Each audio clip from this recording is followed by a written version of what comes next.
And then we just kind of built from there. And over the years, it's progressed through. We've done really well. A couple of years ago, we've had, I think maybe 2016, we had 2 national qualifiers. And every year we've added since. I think the most we've had was 16, which was last year.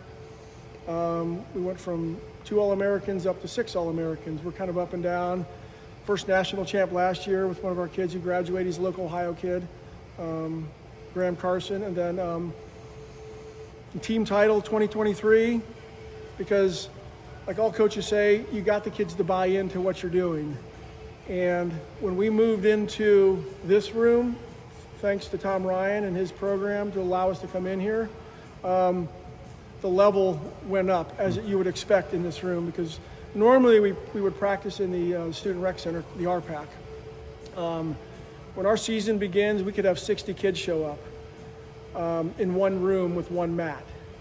Kind of chaotic, especially when maybe a third of those kids either have never wrestled before, or maybe middle school was the last time. So it was kind of raw. And then we have kids that would come in, like some other folks you interviewed who were a couple times state placers. So there's a big skill gap.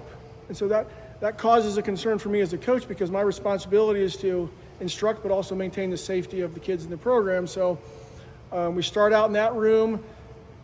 The intensity, because we're competitive, has to be high, and as a result you have attrition.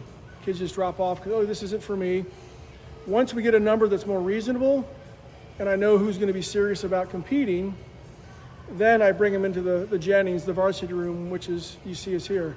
When we get here, as you can see, we have a lot of room. We can pick up our intensity. We can do more things. The kids aren't wrestling on top of each other, which is a concern when we're in a small room. You know, kids tripping, falling, injuries, that's the worst thing that could happen.